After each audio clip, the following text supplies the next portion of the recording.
الله ورسوله فقد فاز فوزا عظيما. أما بعد فإن خير الحديث كتاب الله وخير الهدي هدي محمد صلى الله عليه وسلم والشر الأمور محدثاتها وكل محدثة بدعة وكل بدعة ضلالة وكل ضلالة في النار. فأعوذ بالله السميع العليم من الشيطان الرجيم. بسم الله الرحمن الرحيم.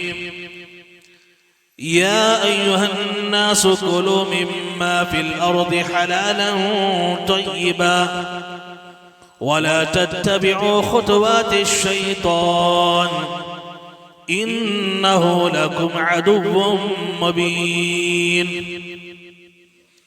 رب اشرح لي صدري ويسر لي أمري واحلل عقدة من لساني يفقهوا قولي.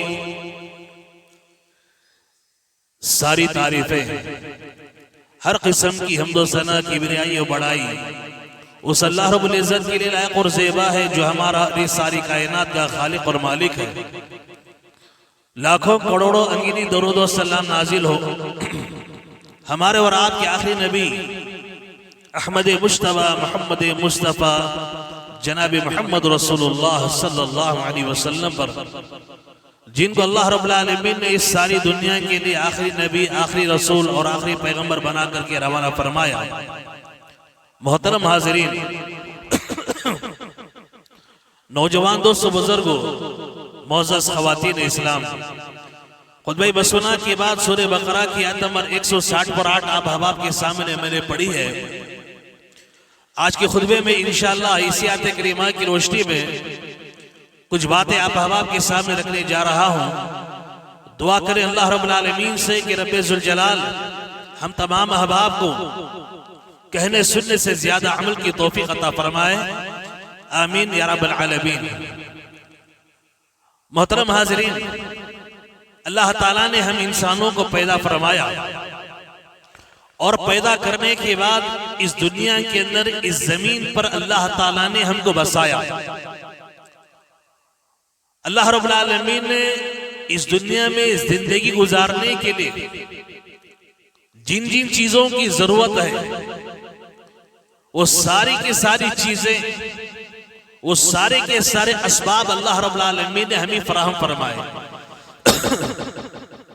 اللہ تعالیٰ نے ہم تمام کو کھانے پینے کے لیے، اپنی ضرورتوں کو پورا کرنے کے لیے محنت کرنے کا حکم دیا، کوشش کرنے کا حکم دیا.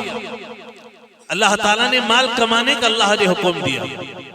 آج جمعہ کا دن ہے، بڑا عظمت والا دن ہے جس کی احادیث میں بڑی فضیلت آئی ہے، لیکن اس کے باوجود اللہ رب العالمین سورہ جمعہ میں ارشاد فرماتے ہیں فَإِذَا قُضِيَتِ الصَّلَاةُ، اے لوگو جب نماز پڑھ لو، نماز سے فارغ ہو جاؤ، فَانْتَشِرُوا فِي الْأَرْضِ وَابْتَغُوا مِنْ فَضْلِ اللَّهِ، اللہ تعالیٰ کے گھر سے باہر نکلو، زمین میں پھیل جاؤ، اللہ کا فضل تلاش کرو، روزی تلاش کرو.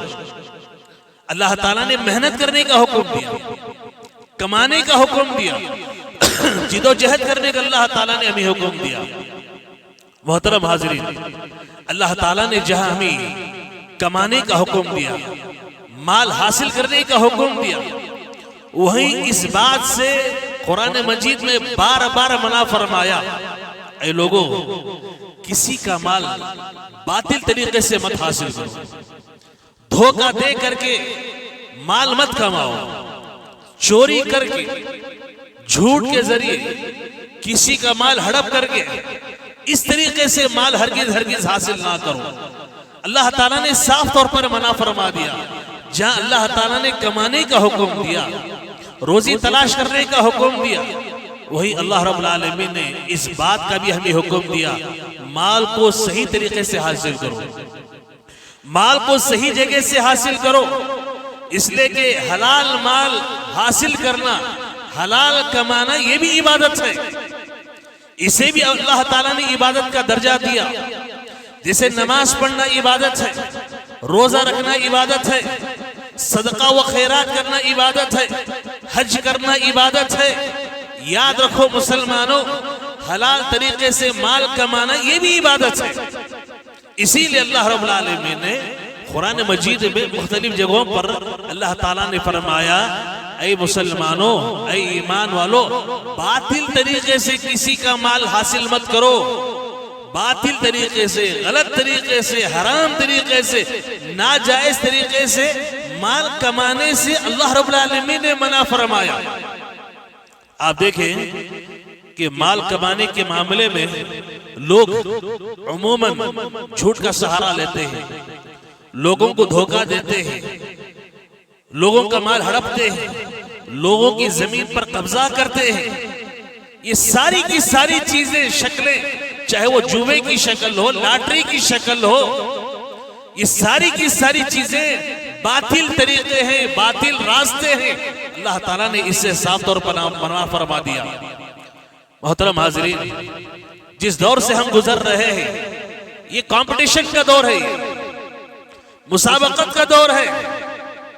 نیکی کے معاملے میں کمپٹیشن کم ہے، دنیا کے معاملے میں، گناہ کے معاملے میں کمپٹیشن زیادہ نظر آتا ہے. آپ دیکھیں ہمارا کوئی بھائی ایک اچھا گھر بناتا ہے، دوسرا بھائی اس سے اچھا گھر بنانے کی فکر کرتا ہے. ایک بھائی اچھی سواری خریدتا ہے، دوسرا بھائی اس سے اچھی سواری خریدنے کی فکر کرتا ہے. الغرض دنیا کے معاملے میں کمپٹیشن ہے، مسابقت ہے.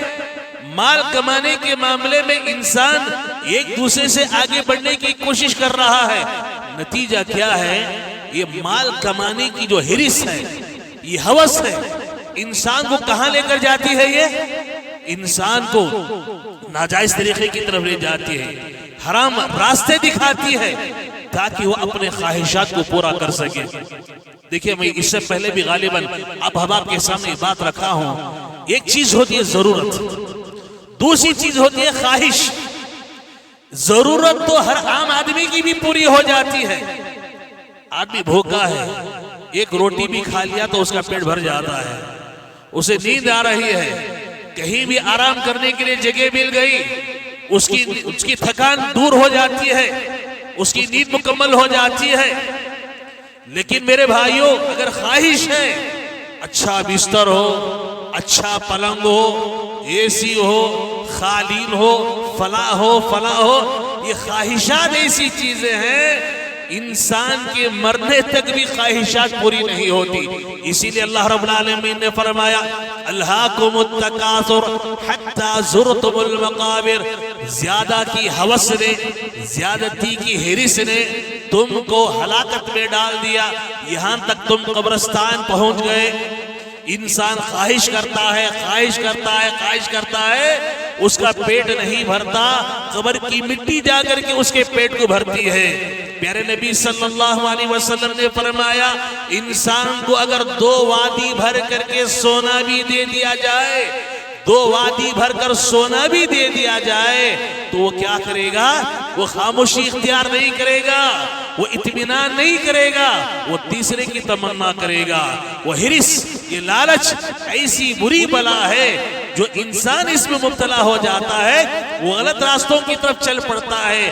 اسی دور کی طرف اشارہ کرتے ہوئے اللہ کے نبی صلی اللہ علیہ وسلم نے ارشاد فرمایا، حدیث کے راوی ابو ہریرہ رضی اللہ تعالیٰ عنہ ہے، صحیح بخاری کی روایت ہے. پیارے نبی صلی اللہ علیہ وسلم نے فرمایا ایک دور ایسا آئے گا لوگ مال کمانے کے بارے میں اس بات کی ہرگز پرواہ نہیں کریں گے یہ جائز طریقہ ہے یا ناجائز طریقہ ہے، یہ حلال طریقے سے مال آ رہا ہے، یہ حرام طریقے سے مال آ رہا ہے، اس کی لوگ پرواہ ہی نہیں کریں گے. آج انسان سے جب کہا جاتا ہے ارے بھئی جب ہم یہ راستہ اختیار نہیں کریں گے کہاں سے بلڈنگ بنائیں گے، یہ راستہ اختیار نہیں کریں گے کہاں سے ترقی کریں گے، یہ راستے پر نہیں چلیں گے ہماری ضرورتیں کیسی پوری ہوں گی؟ کیا آپ کے علاوہ اس دنیا کے اندر اور لوگ بھی نہیں ہیں جو معمولی گھروں کے اندر ہے، معمولی کھا رہے ہیں، پی رہے ہیں، وہ بھی کامیابی حاصل کر رہے ہیں؟ میرے بھائیوں یہ شیطان کے راستے ہیں. شیطان ان راستوں سے انسانوں کو بہکاتا ہے اور انسان ہے کہ ان غلط راستوں کی طرف چل پڑتا ہے. اللہ کے نبی صلی اللہ علیہ وسلم نے کتنے پیارے انداز میں یہ بتایا. ایک دور قیامت سے پہلے ایسا آئے گا لوگ مال کمانے کے بارے میں حلال حرام کی تمیز نہیں کریں گے, جائز ناجائز میں فرق محسوس نہیں کریں گے. اور یاد رکھیں میرے بھائیوں, مال کمانے کے بارے میں مال ایک ایسی چیز ہے جس کے بارے میں ہم آزاد نہیں ہیں. اللہ تعالیٰ نے ہمیں آزاد نہیں رکھا ہے.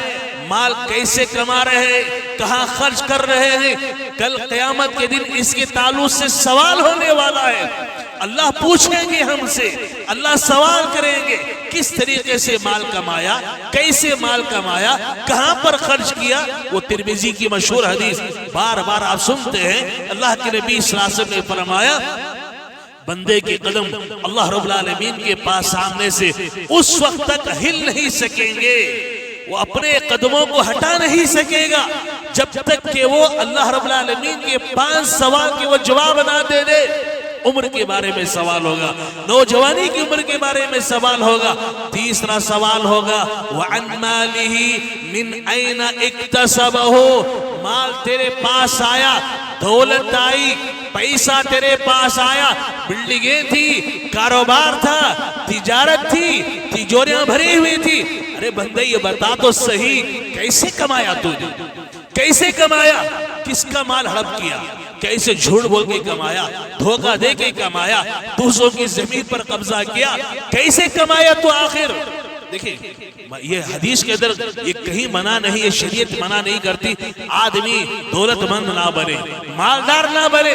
آپ حلال طریقہ اختیار کریں, آپ جائز طریقے اختیار کر کے آپ مالدار بنے, آپ دولت مند بنے. آپ حضرت عثمان غنی رضی اللہ تعالیٰ عنہ کیا مالدار نہیں تھے؟ عبد الرحمن بن عوف رضی اللہ تعالیٰ عنہ اللہ تعالیٰ نے کیا انہیں دولت نہیں دی تھی؟ بھائی صحیح طریقے سے آپ کمائے, صحیح راستے اختیار کرے. اللہ رب العالمین پیارے نبی صلی اللہ علیہ وسلم شریعت مطہرہ اجازت دیتی ہے غیر غلط راستے اختیار کرنا, دوسروں کے مال کو ہڑپ کرنا. میرے بھائیو شریعت اس سے منع کرتی ہے. اللہ کے نبی صلی اللہ علیہ وسلم نے اسی لیے فرمایا کل قیامت کے دن مال کے تعلق سے سوال ہوگا, پوچھ ہوگی مال کیسے کمایا, کس طریقے سے کمایا اور کہاں پر خرچ کیا. اس کا جواب ہر انسان کو دینا ہے.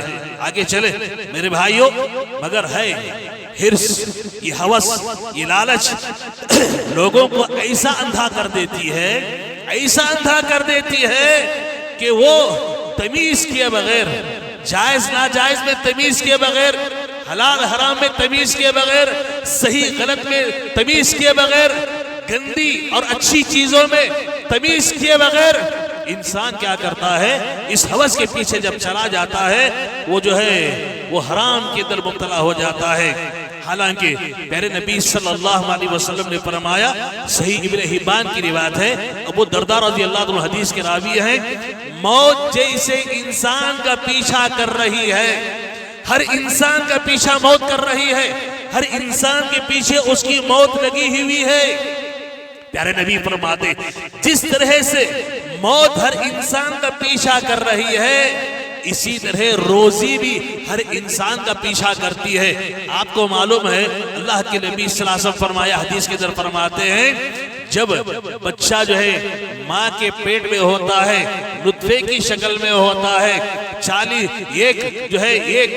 120 دن گزر جاتے ہیں, 120 دن گزر جاتے ہیں, اللہ رب العالمین کیا کرتے ہیں, فرشتوں کو بھیجتے ہیں, فرشتہ آتا ہے, اس کی عمر لکھ دیتا ہے, اس کی عمر لکھ دیتا ہے فرشتہ, وہ عمر مکمل ہونے تک اس سے موت نہیں آ سکتی. اسی طرح سے پیارے نبی فرماتے اس کی روزی لکھ دیتا ہے, اس کی روزی لکھ دی جاتی ہے, اس کی زندگی وہ کتنا کھائے گا, اس کی روزی اسے کتنی ملے گی, وہ روزی کا ایک دانہ بھی اگر باقی ہے, ایک قطرہ بھی اگر باقی ہے, وہ زندہ رہے گا. آپ دیکھتے ہیں لوگ مرنے والے بستر پر ہوتے ہیں, چمچ سے پانی ڈالتے رہتے ہیں, چمچ سے پانی ڈال رہے ہیں, پانی کیا کرتا ہے, حلق سے باہر آ جاتا ہے. بھائی ان کا دانا پانی ختم ہو گیا, آپ لاکھ کوشش کریں ان کا راشن ختم ہو گیا، اللہ تعالیٰ نے ان کی روزی مکمل کر دی، وہ پانی نہیں جائے گا، وہ کھانا ان کے پیٹ کے اندر داخل نہیں ہو سکے گا۔ اللہ کے نبی فرماتے ہیں موت جیسے انسان کا پیچھا کر رہی ہے، روزی بھی انسان کا پیچھا کر رہی ہے۔ اللہ تعالیٰ نے جو روزی اس کے مقدر میں لکھ دی ہے وہ مل کر کے رہے گی، لیکن انسان کیا کرتا ہے؟ پریشان، اپنی خواہشات کو پورا کرنے کے لیے غیر غلط راستے جو ہے وہ اختیار کرتا چلا جاتا ہے۔ میرے بھائیوں، رزق حلال یہ بہت بڑی چیز ہے، رزق حلال بہت بڑی چیز ہے۔ آپ حلال کمائیں، حلال کھائیں، حلال بچوں کو کھلائیں، حلال اللہ کے راستے میں خرچ کریں۔ یہ ساری چیزیں ایسی چیزیں ہیں ہمارے حلال کمانے پر اجر ملے گا، حلال کھانے پر اللہ ثواب دیں گے، حلال کھلانے پر اللہ تعالیٰ ثواب دیں گے، حلال خرچ کرنے پر اللہ تعالیٰ اجر عطا کریں گے۔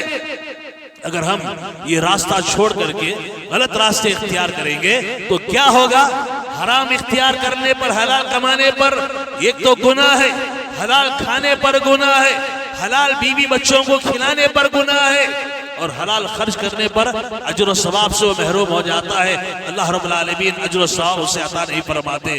میرے بھائیوں، میرے نبی صلی اللہ علیہ وسلم کے تعلق سے آتا ہے، صحیح بخاری کی روایت ہے، میرے نبی فرماتے میں کبھی گھر آتا، گھر میں داخل ہوتا، میں دیکھتا کہ بستر پر کھجوریں پڑی ہوئی ہیں، کھجوریں رکھی ہوئی ہیں۔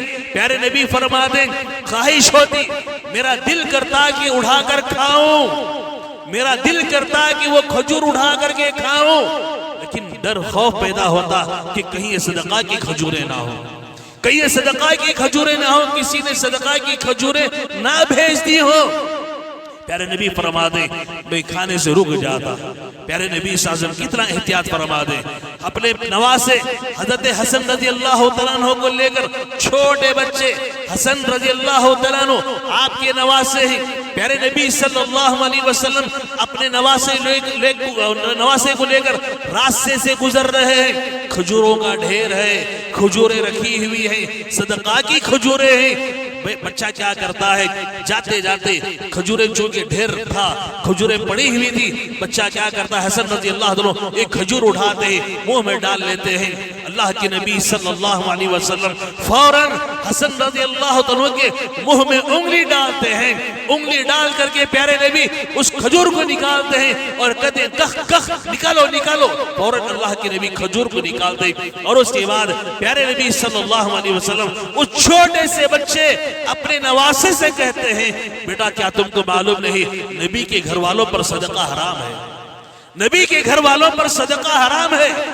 آپ خود عمل کریں، بچوں کی اس انداز میں تربیت کریں گے، بچے جو ہے اس صحیح راستوں کو اختیار کریں گے۔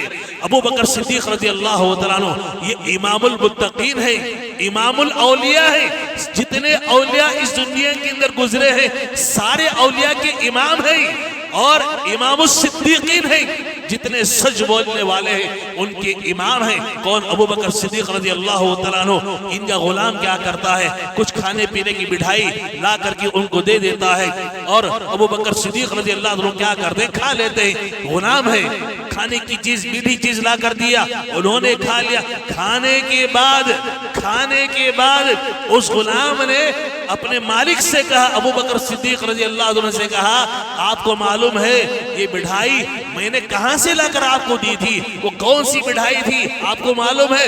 انہوں نے پوچھا، ابو بکر صدیق رضی اللہ عنہ نے پوچھا مجھے پتہ نہیں بتاؤ۔ اس نے کہا کہ زمانے جاہلیت میں اسلام لانے سے پہلے میں کہانت کیا کرتا تھا، کاہن تھا، مستقبل کی باتیں، فیوچر کی باتیں جو ہے کبھی ہاتھ کی لکیریں دیکھ کر کے، ستاروں کو دیکھ کر کے لوگ بیان کرتے نا، اس طرح کی باتیں میں جھوٹ موٹ بیان کیا کرتا تھا۔ ایک آدمی کو کے تعلق سے میں نے کچھ باتیں کہہ دی تھی، آج اس نے مل کر کے مجھے مٹھائی دی اس نے، اور وہی مٹھائی میں نے لا کر کے آپ کو دے دیا۔ ابو بکر صدیق رضی اللہ عنہ ناراض ہوتے ہیں ابو بکر صدیق رضی اللہ عنہ میرے بھائیوں، اور کیا کرتے ہیں؟ اپنی دونوں انگلیاں حلق میں ڈالتے ہیں، اس وقت تک قے کرتے ہیں جب تک کہ ان کو اطمینان نہیں ہو جاتا کہ کھائی ہوئی وہ مٹھائی پوری جو ہے قے کے ذریعے باہر نہیں آ گئی۔ میرے بھائیو کتنا احتیاط کرتے تھے، کتنا احتیاط کرتے تھے ہمارے صحابہ کرام، ہمارے اسلاف، حرام چیز ہمارے پیٹ کے اندر نہ جائے، حرام لقمے ہمارے پیٹ کے اندر نہ جائے، اتنا احتیاط کیا کرتے تھے۔ میرے بھائیو یاد رکھو، آپ جیسی چیز کھاتے ہیں، ہم جیسی چیز استعمال کرتے ہیں، ویسے ہماری زندگی پر اثر ہوتا ہے۔ ظاہری بات ہے آپ پاکیزہ چیزیں کھائیں اور تقویت پہنچانے والی چیزیں کھائیں، آپ کا جسم جو ہے مضبوط رہے گا، آپ صحت مند رہیں گے۔ آپ گندی چیزیں کھائیں گے، سڑی پڑی چیزیں کھائیں گے، آپ بیمار ہوں گے، آپ کا جسم کمزور ہوگا۔ اسی طریقے سے میرے بھائیوں، آدمی اگر حلال کھاتا ہے، حلال کھاتا ہے، اس کی روح جو ہے تر و تازہ رہتی ہے، اس کی روح کو اللہ تعالیٰ تقویت عطا فرما دے، قوت عطا فرماتے ہیں۔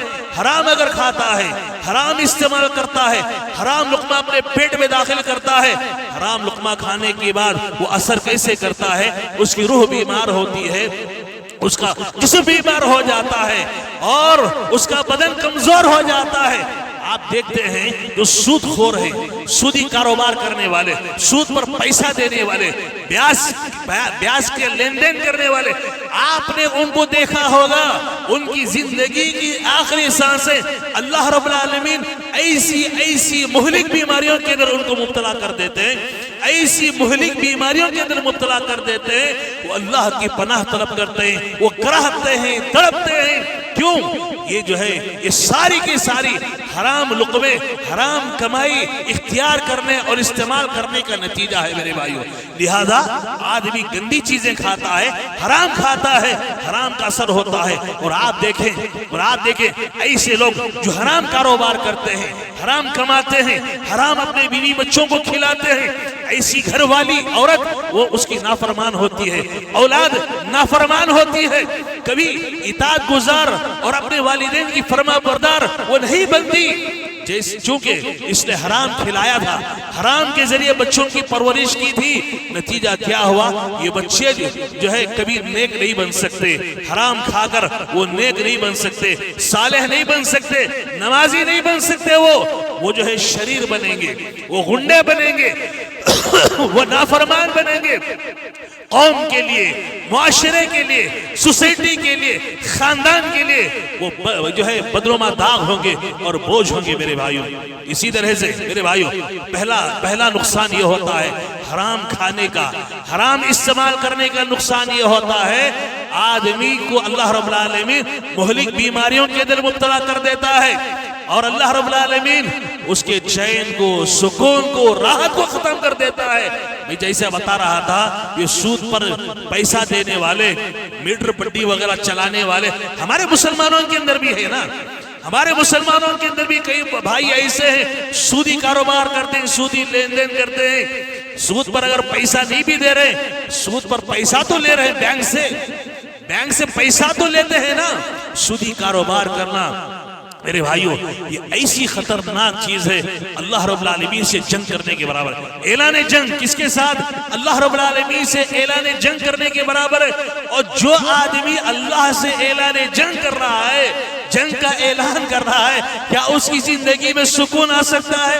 کیا اس کی زندگی میں چین آ سکتا ہے؟ اس کی زندگی میں راحت آ سکتی ہے؟ وہ سکون کی زندگی وہ کیا گزار سکتا ہے؟ نہیں گزار سکتا میرے بھائیوں۔ یہ پہلا اثر ہے۔ دوسرا اثر کیا ہوتا ہے؟ حرام لقمہ استعمال کرنے سے، حرام مال استعمال کرنے سے اللہ رب العالمین ہمارے صدقہ و خیرات کو قبول نہیں فرماتے، ہمارا صدقہ قبول نہیں ہوتا، ہمارے صدقات و خیرات قبول نہیں ہوتے۔ بہت سارے لوگوں کو ہم نے دیکھا، بہت سارے لوگوں کی زمینیں ہڑپتے ہیں، غلط فیصلے کرتے ہیں، غلط مقدمات دائر کرتے ہیں، دائر کر کے ظلمن لوگوں سے پیسہ ہڑپتے ہیں اور جو ہے غنڈہ گردی کرتے ہیں۔ لوگ کیا ہے وہ سمجھتے ہیں لاکھوں کروڑوں روپے آنے کے بعد وہ یہ سمجھتے ہیں اس میں سے کچھ پیسہ مسجد کے لیے لگا دے، مدرسے کے لیے لگا دے، یتیم خانے کے لیے لگا دے، یتیموں کے لیے، بیواؤں کے لیے دے دے، یا مسجد بنا دے، مدرسے بنا دے، کنویں کھدوا دیں، بورویل لگوا دیں، اس سے کیا ہوگا؟ ہم بچ جائیں گے۔ چوری کیا ہوا؟ پیسہ ذرا اللہ کے راستے میں بھی خرچ کر دیے تو اللہ خوش ہو جائے گا اور ہم بچ جائیں گے۔ میرے بھائیو، اللہ کے نبی صلی اللہ علیہ وسلم فرماتے ہیں، پیارے نبی نے فرمایا، صحیح مسلم کی روایت ہے، ایھا الناس، اے لوگو، ان اللہ طیب لا يقبل الا طیبہ، اے لوگو، اللہ طیب ہے، اللہ پاک ہے اور پاک چیز ہی کو قبول کرتا ہے۔ وہ حرام، ناجائز، گندی چیزوں کو اللہ رب العالمین قبول نہیں کرتا۔ اللہ پاک ہے اور پاک ہی چیز کو قبول فرماتا ہے اللہ رب العالمین نے۔ اب دیکھیے کہ لوگ اس طریقے سے بچنے کی کوشش کرتے ہیں، دوسروں کا مال ہڑپ لیا اور اللہ کے راستے میں ذرا لگا دیا، خرچ کر دیا، مطمئن ہو جاتے ہیں، اطمینان کر لیتے ہیں کہ ہم جو ہے اللہ کے راستے میں بھی لگا دیے ہیں، مال قبول ہو جائے گا اور ہم بچ جائیں گے۔ نہیں، اللہ کے ہاں ایسے لوگ بچیں گے نہیں، اور ان کا کیا ہوا صدقہ، مسجدیں بنانا، مدرسے بنانا، یتیم خانے بنوانا، یتیموں بیواؤں پر خرچ کرنا، یہ اللہ کے ہاں قابل قبول نہیں ہے، اللہ رب العالمین اسے قبول نہیں فرماتے۔ آپ دیکھیں کہ زمانے جاہلیت میں، اسلام کے آنے سے پہلے مکہ کے وہ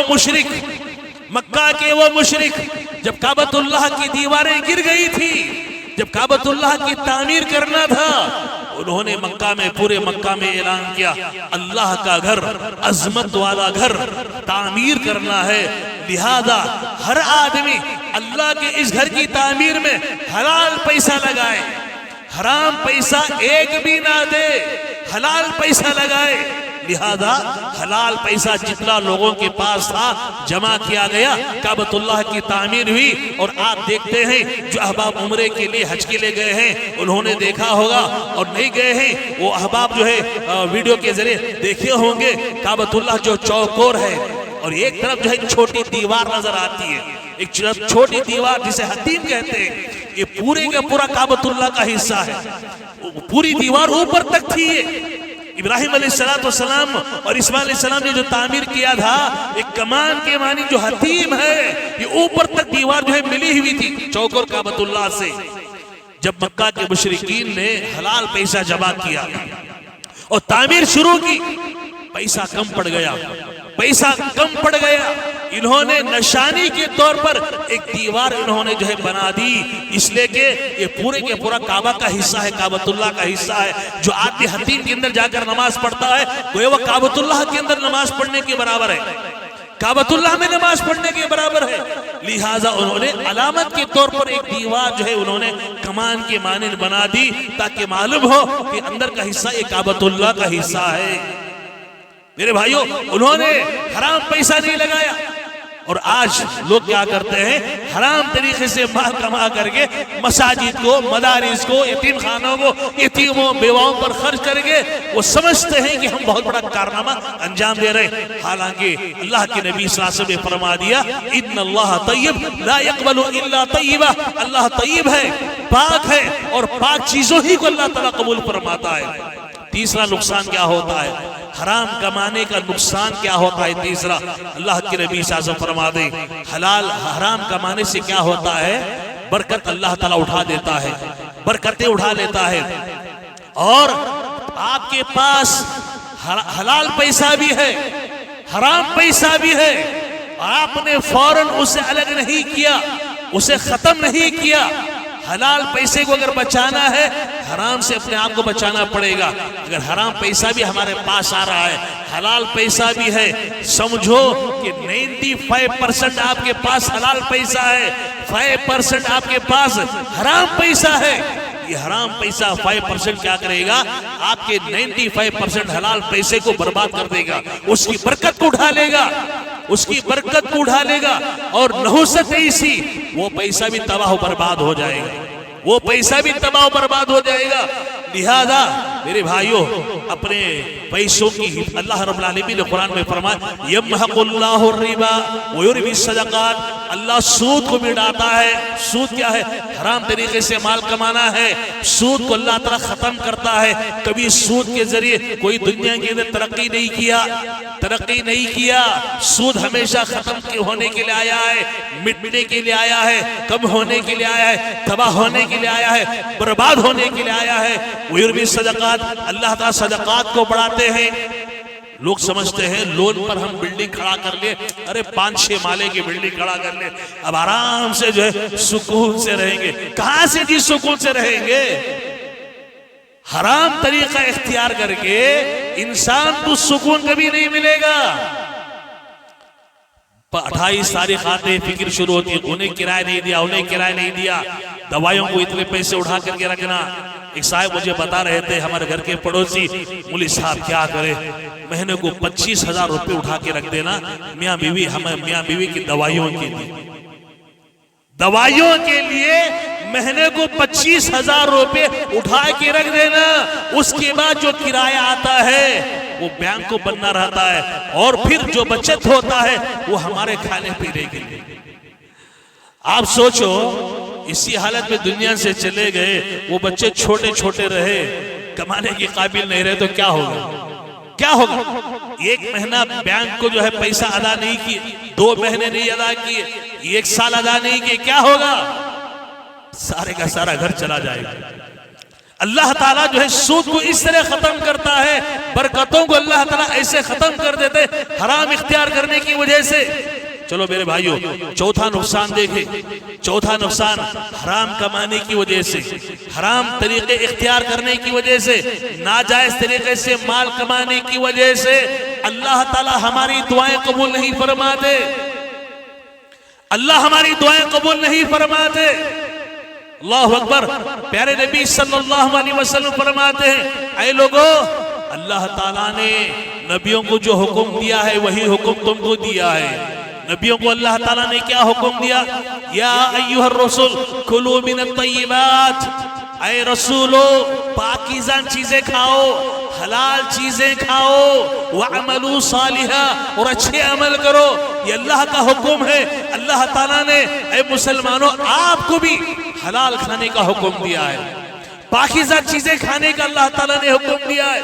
اور اس کے بعد کی حدیث دیکھیں, اللہ کے نبی صلی اللہ علیہ وسلم فرماتے ہیں, صحیح مسلم کی روایت ہے, ایک آدمی کا اللہ کے نبی نے ذکر کیا, لمبے سفر پر نکلا ہوا ہے.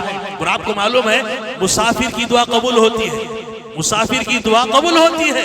اللہ کے نبی نے فرمایا مسافر کی دعا قبول ہوتی ہے, والد کی دعا قبول ہوتی ہے, مظلوم کی دعا اللہ قبول فرما دے, 3 لوگوں کی دعائیں قبول ہوتی ہیں. اللہ کے نبی نے فرمایا, دیکھیں حدیث دیکھیں, اللہ کے نبی فرما دے, ایک آدمی لمبے سفر پر نکلا ہوا ہے, اتنا لمبا سفر, اس کے بال بکھرے ہوئے ہیں, چہرہ, اس کے کپڑے غبار آلود ہیں, اتنا تھکا ہوا مسافر, اتنا لمبا سفر کیا ہوا مسافر, اور جب تھک جاتا ہے, بیٹھ جاتا ہے, اپنے ہاتھوں کو آسمان کی طرف اٹھاتا ہے اور کہتا ہے یا رب, اے میرے پروردگار. اللہ سے جب اپنے ہاتھ اٹھا کر کے دعا کرتا ہے, اللہ رب العالمین کیا کہتے ہیں, میں کیسے تیری دعا قبول کروں, میں نے نبی کے ذریعے یہ وعدہ کیا ہے, مسافر کی دعا رد نہیں ہوتی, مسافر کی دعا قبول کرتا ہوں, لیکن تو ایسا مسافر ہے, اکلہ حرام, تیرا کھانا حرام ہے, مشربہ حرام, تیرا پینا حرام ہے, ملبسہ حرام پیسے سے یہ کپڑا پہنا ہوا ہے, اور یہ جو جسم تیرا پل رہا ہے, بڑھ رہا ہے, حرام پیسے سے جو ہے یہ تیرا جسم بڑا ہوا ہے. میں کیسے تیری دعا قبول کروں, کھانا حرام, پینا حرام, پہنے ہوئے کپڑے حرام پیسے کے, حرام پیسوں سے پلا ہوا یہ جسم, یہ بڑا ہوا جسم, اب تو دعا کے لیے ہاتھ اٹھایا ہوا ہے, میں کیسے تیری دعا قبول کروں؟ میں دعا قبول نہیں کرتا, میں ایسے لوگوں کی دعا قبول نہیں کرتا, دعائیں رد ہو جاتی ہیں. اللہ اکبر. حج کا سیزن ہے, حج کا موسم ہے, ہمارے شہر بنور سے 2 قافلے الحمدللہ نکل چکے ہیں. 2 قافلے نکل چکے. کل صبح میں ایک قافلہ نکلا اور رات میں غالباً 11 بجے ایک قافلہ حجاج اکرام کا نکلا ہے. دنیا کے کونے کونے سے لوگ حج بیت اللہ کے لیے جو ہے روانہ ہو رہے ہیں, مکہ المکرمہ پہنچنے کی کوشش کر رہے ہیں. میرے بھائیوں, اس میں کچھ ایسے بھی لوگ ہیں جنہوں نے اپنے بھائیوں کا مال کھایا, اپنی بہنوں کا حصہ جو وراثت کا حق تھا ان کا باپ کی طرف سے یا ماں کی طرف سے ملا ہوا تھا, بھائیوں نے ہڑپ کر لیا, کھا لیا, بہنوں کو حصہ نہیں دیا اور لے کر چلے گئے. حج کے لیے جا رہے ہیں, کسی کا مال ہڑپ لیا, کسی کی زمین ہڑپ لی اور ناجائز حرام طریقے سے کما کر کے اس پیسے سے حج کے لیے جا رہے ہیں. اور جب ایسے لوگ جب حج کے لیے نکلتے ہیں اور پہنچتے ہیں اور جب میقات پر پہنچ کر کے تلبیہ پڑھتے ہیں, لبیک اللہم لبیک, اللہ میں حاضر ہوں, اللہ عمرے کے لیے حاضر ہو رہا ہوں, اللہ حج کے لیے حاضر ہو رہا ہوں, اللہ کی جانب سے معلوم ہے کیا جواب آتا ہے, لا لبیک ولا صادق, تیرا آنا بیکار, تیرا آنا بیکار. لاکھوں روپے خرچ کیا ہوگا, پرائیویٹ ٹور سے آیا ہوگا, لبیک سے فلاں سے فلاں سے 15 لاکھ روپے خرچ کر کے آیا ہوگا, سب کچھ کر کے آیا ہوگا, پیسہ حرام ہے تیرا, حرام طریقے سے پیسہ کھا کر کے, دوسروں کا مال ہڑپ کر کے, دوسروں کے حصے کھا کر کے حج کے لیے آ رہا ہے. علماء کی زبانی چونکہ سن لیا تھا نا, یہ علماء کی زبانی چونکہ سن لیے تھے حاجی صاحب, یہ عرفات کے میدان میں دعائیں اللہ قبول فرماتے ہیں اور اللہ رب العالمین جو ہے سارے حاجوں کی مغفرت کا اعلان فرماتے ہیں. اور یہ اعلان سن کر کے, خوشخبری سن کر کے آدمی حج کے لیے چلا جاتا ہے, نہ بھائیوں کا حصہ, نہ بہنوں کا حصہ, نہ اپنے دوسرے رشتہ داروں کا حصہ, سب کھا کر کے ڈکار دے کے جا رہا ہے اور سمجھ رہا ہے عرفات کے میدان میں دعا کر لوں گا تو قبول ہو جائے گی. ارے یہاں لبیک اللہم لبیک جب پڑھتا ہے وہی سے نکار دیا جاتا ہے, دھتکار دیا جاتا ہے, اس کی کوئی دعا اللہ رب العالمین قبول نہیں فرماتے, کوئی دعا قبول نہیں فرماتے. میرے بھائیوں یاد رکھو, ہماری عبادتیں قبول ہونا ہے, ہماری عبادتیں قبول ہونا ہے, ہماری یہ محنتیں قبول ہونا ہے, ہماری چھوٹی موٹی نیکیاں قبول ہونا ہے. اس کے لیے شرط ہے, اس کے لیے شرط ہے, پہلی شرط ہے اخلاص, پہلی شرط ہے اخلاص, دوسری شرط ہے توحید, تیسری شرط ہے اللہ کے نبی کی سنت کی اتباع, نبی کے طریقے کے مطابق وہ عمل ہونا چاہیے. اور چوتھی شرط یہ ہے ہم جو پیسہ استعمال کر رہے ہیں, ہماری جو کمائی ہے وہ حلال ہونی چاہیے, حلال پیسہ ہونا چاہیے, جبھی جا کر کے ہماری نمازیں, ہمارے روزے, ہمارے زکوٰۃ, ہمارے صدقات, ہمارے حج, یہ سارے کے سارے قبول ہوں گے. اللہ رب العالمین نے آخری بات بیان کر کے بھی بات تو ختم کر رہا ہوں. اللہ رب العالمین نے اسی لیے انبیاء علیہ السلام کو حکم دیتے ہوئے کیا فرمایا, نصیحت کرتے فرمایا, یا ایھا الرسول, اے رسولو, کلو من الطیبات, پہلے پاکیزہ حلال چیزیں کھاؤ, وعملوا صالحا, اس کے بعد نیک عمل کرو. پاکیزہ چیز پہلے کھاؤ, حلال کھاؤ, وعملوا صالحا, اس کے بعد نیک عمل کرو. معلوم یہ ہوا, اہل علم نے بتایا, آدمی حلال کھائے گا تو جبھی جا کر کے وہ عمل صالح کر سکے گا, وہ عمل صالح جبھی کر سکے گا. حرام کھا کر کے عمل صالح وہ کر ہی نہیں سکتا, وہ کر ہی نہیں سکتا. لہذا ہم چاہتے ہیں ہماری نیکی کی کام اللہ کے ہاں قبول ہو, اللہ کے ہاں شرف قبولیت حاصل کرے. میرے بھائیوں ضروری ہے, ضروری ہے, یاد رکھیں اسے. آپ بہانے نہیں بنا سکتے, اس کے لیے بہانے نہیں بنا سکتے, ورنہ ساری عبادتیں بیکار ہو جائیں گی.